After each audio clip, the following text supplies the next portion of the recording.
आनंद ही आनंद पूरी अयोध्या में मंगल उत्सव हो रहा है। नित्योत्सवो नित्य सौख्यो नित्य श्री नित्य मंगल है। भगवान का नाम ही मंगल भवन है। आज बहुत दिनों के बाद राज्यसभा का सत्र आयोजित किया गया। सब छोटे मोटे स्टेटों के सब राजे महाराजे आज राज्यसभा में उपस्थित थे। पहली बार दर्शक दीर्घा में भगवान श्री राम भी आज विराजमान है। जब दशरथ जी ने प्रवेश किया, पूरी सभा खड़ी हो गई, जय जयकार करने लगी। महाराज की जय हो, महाराज की जय हो, महाराज की जय हो। महाराज जैसा कोई धर्मात्मा नहीं, महाराज जैसा कोई पुण्यात्मा नहीं, महाराज जैसा कोई प्रजा पालक नहीं। बड़ी जय जयकार। किसी ने पूछा गोस्वामी जी से, इतनी जय जयकार? बोले जितनी की जाए उतने ही कम है। जो कछु कहिए थोर सब तासु। कारण बोले जिनके आंगन में राम जैसे पुत्र और जानकी जी जैसी पुत्र वधू विराजमान हो, उनकी तो जितनी प्रशंसा की जाए उतनी ही कम है।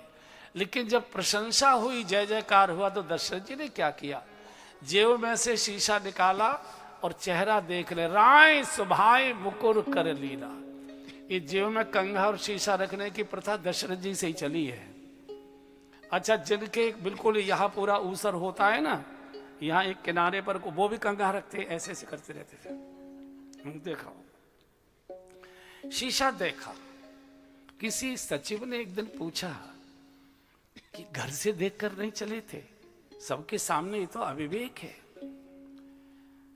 दशरथ जी ने कहा, मैंने तो भरी सभा में देखा, तुम घर के कोने में अकेले में खड़े होकर देख लिया करो। और दशरथ जी कहते, कोई दूसरा शीशा दिखाए। भलमन शायद ये है कि पहले स्वयं ही शीशा देखकर घर से चले। आपने देखा होगा जब कोई बड़बड़ बड़बड़ करता है तो क्या कहते हैं, ज्यादा बातें मत कर, शीशे में जाके मुंह देख। तो कोई दूसरा शीशा दिखाए, ये निंदा है, उपहास है। और स्वयं शीशा देखना ही आत्मनिरीक्षण है। और कब शीशा देखें? दशरथ जी कहते हैं, जब चारों ओर नमस्कार मिलने लग जाए, जय जयकार मिलने लग जाए, लोग अपनी सीट से खड़े होकर स्वागत करने लग जाएं, अपनी सीट छोड़कर आपसे निवेदन करने लग जाएं, यहाँ बैठिए, तब जरूर शीशा देख लेना चाहिए कि जितना सम्मान समाज में मुझे दिया जा रहा है उसके योग्य मैं हूँ भी या नहीं हूँ। और नहीं हूँ तो फिर आचरण में, व्यवहार में, सद्गुणों में वृद्धि करें। अन्यथा जो समाज के सम्मान की दीवार होती है, ये बालू की दीवार होती है। बहुत मुश्किल से बालू की दीवार खड़ी होती है और जरा से एक झटके में ढह जाया करती है। इसलिए सत्ता में बैठे लोगों को, दशरथ जी ने लिखा हुआ है, सत्ता में बैठे लोगों को स्वयं कभी कभी शीशा देखते रहना चाहिए। और जो शीशा नहीं देखते, 5 साल में फिर उनको जनता दिखा देती है। आत्मनिरीक्षण हमेशा बड़े व्यक्ति को कर रहे। जब चारों ओर नमस्कार मिलने लग जाए तो बहुत सावधान, बहुत सावधान, बहुत सावधान रहने की जरूरत। तो देखा, मुकुट थोड़ा तिरछा हो चुका है। मुकुट सत्ता का प्रतीक और सत्ता का स्वभाव है। सत्ता हमेशा एक पक्ष की ओर झुकी होती है। विपक्ष के उसको गुण नहीं दिखाई देते और अपने पक्ष के दुर्गुण नहीं दिखाई देते। ये धर्मात्मा राजा है, इन्होंने सम कर लिया। अभी तक विषम सत्ता थी, झुक रही थी, सम कर लिया। बदन बिलो कि मुकुट सम कीना। तो जैसे ही मुकुट सरका तो यह कान के पास सफेद बाल दिखाई दे। श्रवण समीप भय सित के सा। बुढ़ापा कान के पास से आता है और धीरे से राजा के कान में कहता, राजन बाल सफेद हो गए, अब काले काम बंद करो, प्रकाश की ओर चलो, उज्ज्वलता की ओर चलो, धवलता की ओर। तमसोमा ज्योतिर्गमय मृत्युर्मा अमृतम गमय असतोमा सदगमय। भोग से भगवान की ओर, भक्ति की ओर, भजन की ओर चलो। बहुत हो गए, 750 रानियों के साथ उछलते कूदते, अब भजन की ओर चलो। 4-4 बहुएं, 4-4 बेटे आपके घर में आ चुके हैं। उपदेश किया। उसी समय निर्णय ले लिया कि ये मुकुट तिरछा ही हुआ है, सत्ता गिरे उससे पहले योग्य शीश पर धारण कर देना चाहिए। और यहां से गलती होती है। इतने बड़े धर्मात्मा राजा की इच्छा पूरी नहीं हुई। भगवान राम को राजा बनाना चाहते थे, 14 वर्ष का वनवास हो गया और राज तिलक उत्सव देख नहीं पाए दशरथ जी। चाहते थे इन आंखों से मैं राम को राजगद्दी पर राजा के रूप में बैठा देखूं। गलती क्या हो गई इन्होंने गुरुदेव का अपमान कर दिया। वशिष्ठ जी का बहुत बड़ा सम्मान था, लेकिन होना ये चाहिए था कि स्वयं जाते और गुरुदेव के चरणों में बैठते, फल की टोकरी लेकर जाते, प्रणाम करते और कहते, गुरु जी अब मेरे मन में ये विचार आ रहा है कि अब सत्ता राम को समर्पित कर दी जाए। शादीशुदा भी हो गए, समझदार भी हो गए, प्रजा भी बहुत चाहती है, तो आप ये राजतिलक महोत्सव का आयोजन करा दीजिए। होना तो ये चाहिए था, लेकिन क्या कहा, जो एक सेवक खड़ा था, जा वशिष्ठ को बुला ला। ये मैं नहीं बोल रहा हूँ, ये मानसकार ने चौपाई लिखी है। तब नर नाह वशिष्ठ बुलाए, तब नर नाह वशिष्ठ बुलाए, तब नर नाह वशिष्ठ बुलाए, तब नर नाह वशिष्ठ बुलाए, राम धाम सिख देन पठाए, राम धाम सिख देन पठाए। जा वशिष्ठ को बुला के ला। चौपाई यही बोल रही है। मान लो नहीं जा पाते तो पत्र लिखकर सेवक को विलंबता से भेजते। गुरुदेव आना तो नहीं चाह रहा था, लेकिन आ नहीं पा रहा, कृपा करके पधारे। भाषा बदल सकते हो। जा वशिष्ठ को बुलाना। सेवकों ने तो जरूर मना किया होगा, नहीं गुरुजी बिल्कुल नहीं जाओगे। जब बच्चा नहीं था घर में, कोई अंधकार में डूबा हुआ था राजमहल, तब तो यहाँ के गिड़गिड़ाता था, गुरु ग्रह गए तुरंत वही पाला, चरण लाग कर विनय विशाला। शादी 4 बच्चे आपकी कृपा से हो गए, भामरा बिल्कुल मत जाइए। तो अच्छा, भूषण जी तो सबके पास रहते, भूषण जी तो सबके साथ रहते, तो उनके भूषण जी ने मना किया। वशिष्ठ का देखो भैया, साधु का क्या मान, साधु का क्या अपमान, राजा राजा होता है, काय के लिए अटक रहा है, हमको जाने में क्या शर्म लगती है, हम चले जाएंगे। और वशिष्ठ जी आ गए। अब देखिए, राजा सिंहासन पर बैठा है, वशिष्ठ जी आए, कहिए राजन कैसे याद किया। खड़े नहीं हुए, ये भी नहीं कहा कि आना तो मैं ही चाह रहा था गुरुजी, आ नहीं सका था, आपने बड़ी कृपा की। बैठ, आसन भी नहीं दिया, खड़े खड़े का ऐसा करो, राम के भवन में चले जाओ और आपको उसको ज्ञानोपदेश कर दो, कल हम उसको युवराज का तिलक कर रहे हैं, राज सत्ता उसको समर्पित कर रहे हैं। जा। तब नरनाह वशिष्ठ बुलाए, राम धाम सिख दैन पठाए। बैठने की भी नहीं कहा। साधु के हृदय में तो कोई मान सम्मान अपमान इसका कोई भाव होता नहीं, चले गए साधु साधु। फिर सत्ताधीश से टकराना नहीं चाहिए, बहुत मुश्किल होती है, बहुत कठिनाई होती है। पहुंच गए। वशिष्ठ जी का इतना सम्मान था राज परिवार में, जब चौकीदार ने देखा गुरुदेव पैदल चलकर आ रहे हैं, घबरा गया। वशिष्ठ जी के चरणों में प्रणाम किया, गुरुदेव कैसे? बोले राम को कहो कि हम उनसे मिलना चाहते। अंदर दौड़ा गया, भगवान पूजा के लिए बैठना ही चाह रहे थे, तभी तक सेवक ने प्रणाम किया, प्रभु प्रभु। गुरुदेव वशिष्ठ द्वार पर, गुरुदेव नंगे चरण प्रभु दौड़े, साष्टांग प्रणाम किया है और हाथ जोड़कर का, गुरुदेव आपने क्यों कष्ट किया, मुझे बुला लिया होता, मैं आ गया होता, आप क्यों आए? वशिष्ठ जी की आंखों में आंसू आ गए।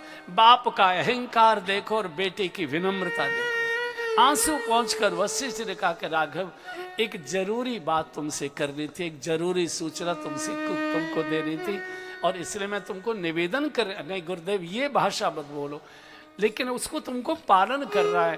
अब तुमको महाराज युवराज पद दे रहे, राज सत्ता समर्पित की जाने वाली है, इसलिए राम करहु सब संयम आजू, राम करहु सब संयम आजू, राम करहु सब संयम आजू, राम करहु सब संयम आजू, जो विधि कुशल विवाहे काजू, जो विधि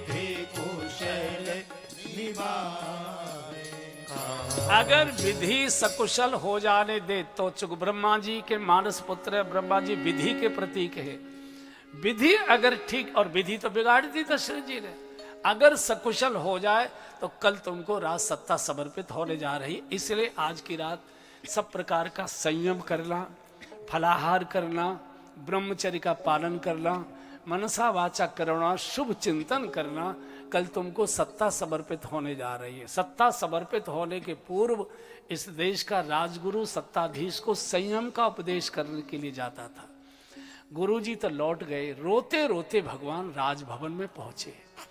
जानकी जी घबरा गई, प्रभु आप रो रहे हैं? मैंने सुना गुरुदेव आए थे। बोले हाँ जानकी, गुरुदेव आए थे। ऐसी सूचना देकर गए हैं, मुझे अच्छी नहीं लगी। तुम तो जानती हो कि हम चारों भाइयों का जन्म एक ही साथ, एक ही दिन, एक ही समय में हुआ है। हम चारों का नामकरण एक साथ हुआ, चारों का कर्ण छेदन एक साथ हुआ, चारों का हमारा मुंडन एक साथ हुआ, चारों का यज्ञोपवीत एक साथ हुआ। संयोग देखो कि चारों का विवाह भी एक ही साथ, एक ही मंडप पे हुआ है। जब हम चारों का सब उत्सव महोत्सव एक साथ हुआ है, ये क्या तरीका है कि छोटे भाइयों को छोड़कर बड़े को राजा बना दे जाए? जन्मे एक संग सब भाई, भोजन शयन के नरकाई, करण वेद उपवीत ब्याह, संग संग सब भय उछा। विमल वंश की, रघुवंश की बाकी सब बातें मुझे बहुत अच्छी लगती है। एक बात अच्छी नहीं लगती, बंधु बिहाय बड़े अवसे को, छोटे भाइयों को छोड़कर बड़े को राजा बना दिया जाए। अरे मैं तो वैसे ही बड़ा हूं, मेरे तो वैसे ही बड़ा सम्मान है, और मैं राजा और हो गया तो मैं और बड़ा दिखाई दूंगा, और मेरे छोटे भैया मुझसे और छोटे दिखाई देंगे। मैं चाहता हूं मेरा भरत राजा बने, कितना मुझे अच्छा लगेगा। अभी तो मैं राजगद्दी पर बैठूंगा तो मैं राजा राम कहलाऊंगा। जब मेरा भरत भैया गद्दी पर बैठेगा तो दुनिया कहेगी अयोध्या के महाराज श्री भरत के बड़े भाई श्री राम, मेरा कितना बड़ा सम्मान हो जाएगा। हम तो सब एक ही साथ जन्मे, एक ही साथ पढ़े लिखे, एक ही साथ सब चीजें हुई। मेरा छोटा भैया बड़ा बने, यही राम राज्य की आधारशिला है। आज बड़ा भाई छोटा भाई बंटवारे पर केस लड़ता है। तू कहाँ है? तू तो बहुत छोटा था, बाबूजी तो बीमार रहते थे, मैंने फैक्ट्री खड़ी की, मैंने सारे कारोबार खड़ा किया, तू तो विदेश पढ़ने चला गया था। बिल्कुल नहीं दूंगा, एकदम नहीं। तो भले ही कोर्ट में कर दे, भले ही फैक्ट्री सील हो जाए, नहीं दूंगा। आज रामायण के देश में बड़ा भाई छोटे भाई से बंटवारे का केस लड़ता। अरे भाई, बड़ा भाई पिता होता है। आज की बात मुझे मालूम नहीं, लेकिन हम जब छोटे थे हमने देखा कि पिता लोग कभी नए कपड़े नहीं सिलवाते थे, बड़े बेटे के कपड़े उतरते थे तो उसे भी पहन लेते थे, वो सिलवा के हमारा तो इसी से काम चल जाएगा। कोई खाने पीने की चीज़ होती थी, बाजार में बाप नहीं खाया करता था, बांध लाता था, बच्चों को बांटेंगे, बच्चे खाएंगे इसको। बड़ा भाई तो पिता के समान होता है, और पिता को तो बहुत त्याग करना पड़ता है। भगवान कहते हैं मैं तो वैसे ही बड़ा हूं, और अगर मैं राजा हो गया तो मैं और बड़ा दिखाई दूंगा, मेरे भैया और छोटे। मेरा छोटा भैया, और यही राम राज्य की आधारशिला, छोटे बड़े हो, मेरा छोटा सुखी हो, मेरा छोटा प्रसन्न रहे, छोटे को प्यार ज्यादा मिले, छोटे को आदर ज्यादा मिले। इधर भगवान इसमें बैठ गए, अयोध्या में नगाड़े से बजाकर समाचार दे दिया कल राम का राज तिलक होने जा रहा है। पूरी अयोध्या नाचने लगी, नौजवान सड़कों पर आकर भंगड़ा नृत्य करने लगे, तोरण द्वार बनाने लगे, झंडियां लगाने लगे, लाइटें लगाने लगे। पूरी अयोध्या में मंगल महोत्सव की धूम मची। और जब धूम मची तो देवताओं ने देखा और पता लगा कि कल राम राजा होने जा रहे हैं। घबराहट आ गई, अगर राम कल गद्दी पर बैठ गए तो रावण का अत्याचार फिर वैसे के वैसे ही बना रहेगा, और हमको देवलोकों से बाहर भागकर कहीं न कहीं गुफाओं में छुपना पड़ेगा। ये तो कैसे न कैसे षड्यंत्र होना चाहिए, राज तिलक महोत्सव भंग होना चाहिए। विघ्न मनावै देव कुचाले। बहुत बड़े लोगों को झुग्गी झोपड़ियों की रोशनी सुहाती नहीं है। कई बार आकाश में बैठे हो तुम, और अयोध्या के नागरिकों का नृत्य गायन तुमको खटक रहा है, अब कैसे करें? तुरंत सरस्वती को बुलाया। कौन सा कॉल होती है वो, लाइटनिंग कॉल करके सरस्वती को बुलाया। बड़ा स्वागत सत्कार किया, आदर से बिठाए। सरस्वती समझ गई देवता तो किसी की नमस्ते लेते नहीं थे, आज नमस्ते कर रहे हैं, हाथ जोड़ जोड़ कर, जरूर कोई न कोई दाल में काला है। बोलिए कैसे याद किया आपने, कैसे कष्ट दिया मुझे बताइए। बोले देवी बहुत बड़ा संकट देवलोकों पर आ रहा है। कल अगर भगवान श्री राम राजगद्दी पर बैठ गए तो रावण का अत्याचार वैसा का वैसे बना रहेगा, और भगवान राज्य भोगने नहीं आए, वो तो परित्राणाय साधूनाम विनाशाय च दुष्कृताम धर्म संस्थापनार्थाय संभवामि युगे युगे। वो तो धर्म की रक्षा के लिए असुर मार थापई सुरन, असुरों का नाश करने और धर्म की स्थापन के लिए आए हैं। इसलिए देवी कैसे ही करो, राज तिलक महोत्सव को विघ्न करो, भगवान का वनवास कराओ। सरस्वती ने माथा पीट लिया, रे देवताओं तुमको शर्म नहीं आती? ऊंच निवास नीच कर तूती, ऊंच निवास नीच कर तूती, देखे न सकूं पराई विभूति, देखे न सकूं पराई विभूति। हाथी नहीं सुहाई न अवध बधावा, हाथी नहीं सुहाई न अवध बधावा, चोर ही जागनी राति न भावा, चोर ही जागनी राति न भावा, ऊंचे निवास नीच कर तूती, ऊंचे निवास। देवताओं तुमको शर्म नहीं आती? इतने ऊंचे आवासों में तुम आकाश में स्वर्गलोक में निवास करते हो, और इतनी तुम्हारी नीच सोच, नीच दृष्टि। चील और गीद उड़ेंगे आकाश में, दृष्टि रहेंगे धरती पर पड़े हुए सड़े मांस पर। अरे अयोध्या के लोगों की जय जयकार क्या तुम्हारे कानों को काटती है? अयोध्या के जलते हुए दीपकों की दीपमाला तुम्हारी आंखों को खटकती है? अरे दीपकों में संख्या मत बढ़ाओ, चलेगा, लेकिन कम से कम बुझाओ तो मत। प्रकाश करना होता है, कितना परिश्रम करना होता है। दीपक लाओ, रुई लाओ, बत्ती बनाओ, तेल घी डालो, माचिस दिखाओ, तब कहीं प्रकाश होता है, उजाला होता है। अंधेरा करना हो, कुछ करने की जरूरत नहीं, एक फूंक मारो, गप अंधेरा हो जाया करता है। तो जब देवताओं को भाषण दिया, देवताओं का देवी ये भाषण का समय नहीं है, भगवान राज्य भोगने नहीं आए, भगवान तो हमारे कष्टों को हरण करने के लिए आए। यदाय दाय धर्म से उनकी घोषणाएं, परित्राणाय साधूनाम विनाशाय च दुष्कृताम धर्म संस्थापनार्थाय संभवामि युगे युगे। वो तो हमारे लिए आए हैं, और अगर मान लीजिए परमार्थ के लिए थोड़ा बहुत अपयश भी लेना पड़े, ले लीजिए।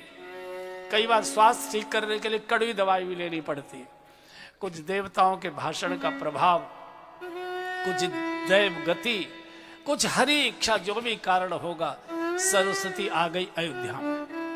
और अपने अपवित्र मन के साथ, अपवित्र संकल्प के साथ, जैसे ही सरस्वती ने अवध की पावन धरती पर अपना पैर रखा, मैं चरण नहीं बोलूंगा इस समय, सत्यानाश करने आई है, पैर रखा, पूरी अयोध्या में एक साथ अपशकुन हो गए। भयंकर तूफान आंधी चलने लगी, तोरण द्वार तिरछे हो गए, टूट टूट के गिरने लगे, तार टूट गए, लाइटें बुझ गई, लोग नाच रहे थे, गा रहे थे, रुक गए, पूरे धूल धक्कड़ अंधकार छा गया। क्या हो गया?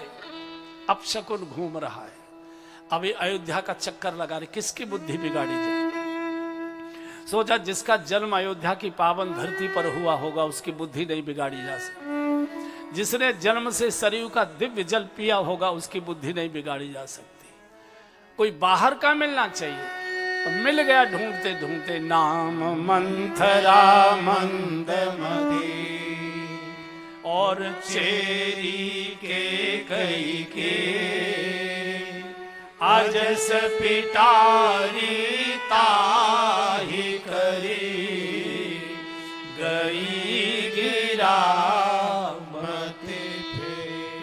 मिल गई। ये केकई देश की थी, केकई देश की थी, मंथरा वहां से सेविका के रूप में आई थी। देखो भूमि का भी कैसा संस्कार होता है। ये केकई देश माने कश्मीर को कहते हैं, केकई कश्मीर की थी। और मिट्टी के भूमि के कैसे संस्कार होते। कश्मीर ने त्रेता में भी भारत को रुलाया था और कश्मीर आज तक भी रुलाते आ रहा है। भूमि के मिट्टी के संस्कार बड़े प्रबल होते हैं। ये दहेज में आई थी, ये मिल गई। ये कुबड़ी थी। मैं यहाँ एक निवेदन करूंगा, ये कुबड़ी थी। कभी भी किसी की शारीरिक विकलांगता की मजाक मत बनाइए। व्यक्ति का सबसे ज्यादा जो वो रहता है अहम, वो शरीर पर होता है। ये ऐसे ये वैसे ऐसा कभी मत बोलिए। वो जिंदगी भर वो याद रखता है और प्रार्थना करता, मेरा तो एक ही पैर लग रहा है, तेरे दोनों कटने चाहिए हमेशा। जब ये चलती थी तो ये थोड़ी ऐसे ऐसे चलती थी तो लोग ताली, आहा क्या चाल है, ये चाल देख लो, ये चाल देख लो।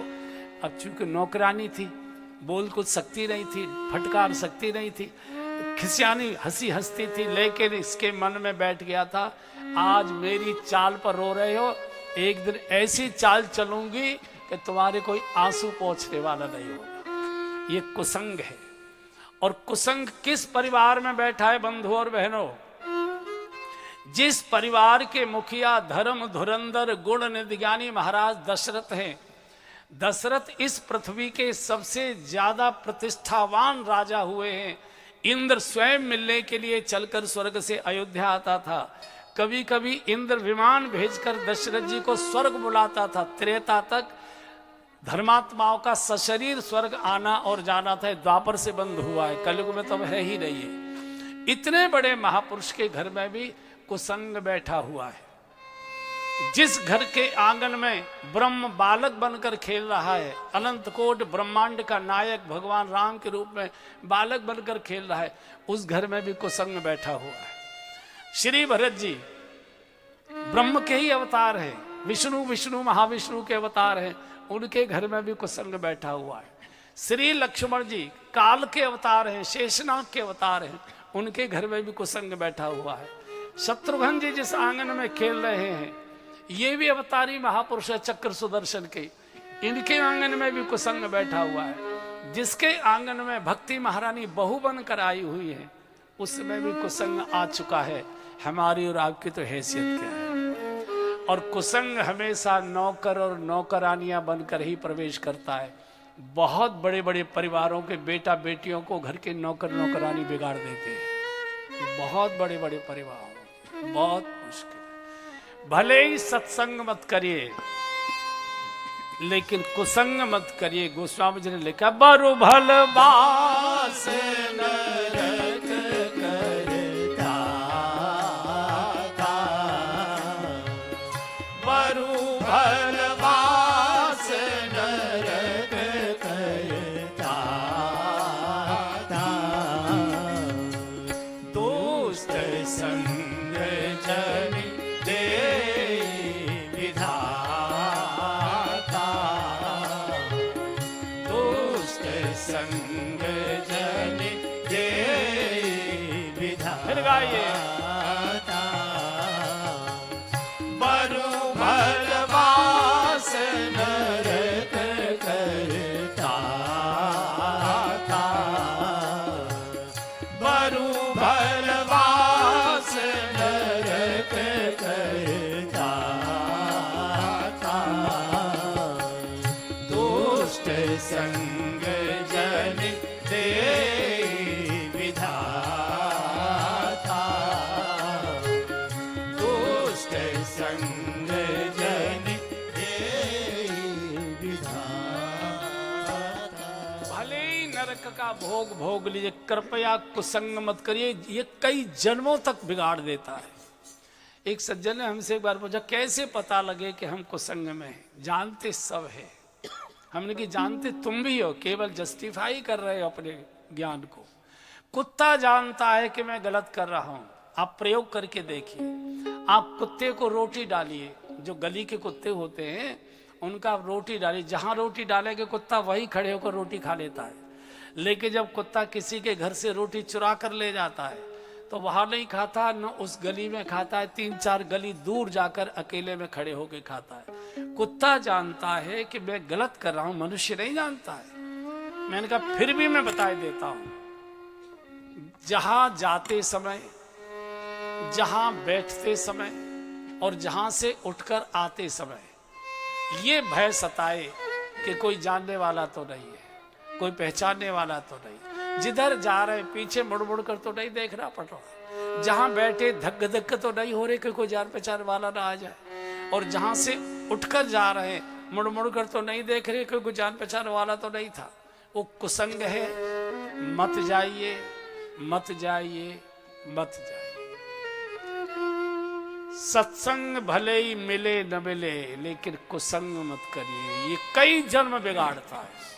कुछ भी बस न चले, जब कभी ऐसी परिस्थिति में फंस जाए, ऐसी परिस्थिति में फंस जाए, झूठ बोल दीजिए, झूठ बोल दीजिए। ले तो लेता, अभी अभी होम्योपैथिक दवाई खाई है, तबीयत खराब है, डॉक्टर ने अभी मना किया, अभी अभी अभी भी पुड़िया ली है। झूठ बोलकर सत्य की और शुभ की रक्षा करिए। क्या करे, इतने बड़े आदमी थे, मना नहीं कर पाए इसलिए नहीं। वो बड़े आदमी नहीं थे, वो बहुत छोटा आदमी था जो गड्ढे में ले जा रहा है आपको। और कहीं ना कहीं मन में इच्छा आप ही के थी, वे तो ले ही नहीं सकते थे कोई ऐसी चीज। ऐसी परिस्थिति आती है तो फिर भगवान को याद करिए। कृष्ण गोविंद गोपाल गाते चलो, कृष्ण गोविंद गोपाल गाते चलो, मन के रथ को सुमारक लगाते चलो, मन के रथ को सुमारक लगाते चलो।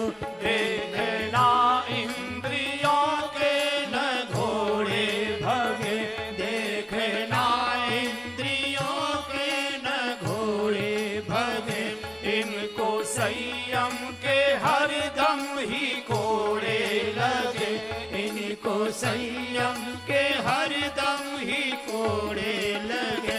मन के रथ को सुमारक लगाते चलो, मन के रथ को सुमारक लगाते चलो।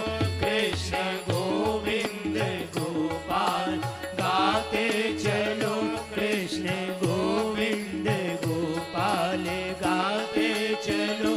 काम करते रहो, नाम जपते रहो, काम करते रहो, नाम जपते रहो, काम करते रहो, नाम जपते रहो। पाप की वासनाओं से बचते रहो, पाप की वासनाओं से बचते रहो। नाम धन का खजाना बढ़ाते चलो, नाम धन का खजाना बढ़ाते चलो।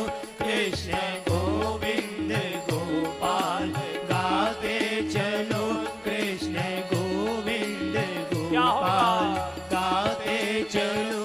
याद आएगी प्रभु को कभी ना कभी, याद आएगी प्रभु को कभी ना कभी, याद आएगी प्रभु को कभी ना कभी, याद आएगी प्रभु को कभी ना कभी।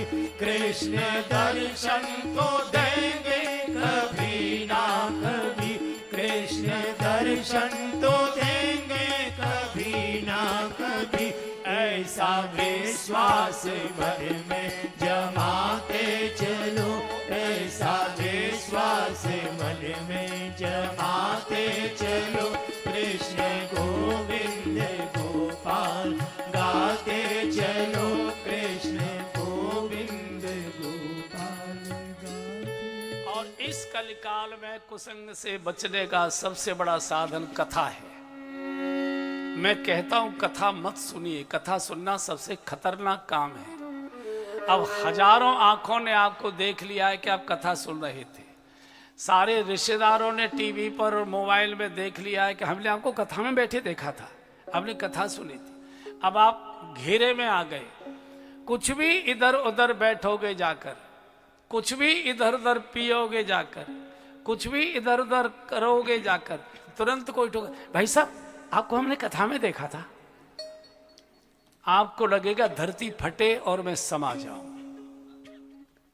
बहुत आंखों ने, घर के ही लोग कहेंगे अच्छा यही सीखने जाते थे कथा में, यही करने जाते थे कथा में। इसलिए अब आए सो आए, कल से मत आना, बता रहा हूं। बहुत खतरा है, बहुत खतरा है। कोई न कोई स्पीड ब्रेकर चाहिए जो आपकी गति को रोक दे और क्षण भर के लिए सोचने को मजबूर करे। नहीं सर, कथा सुनिए।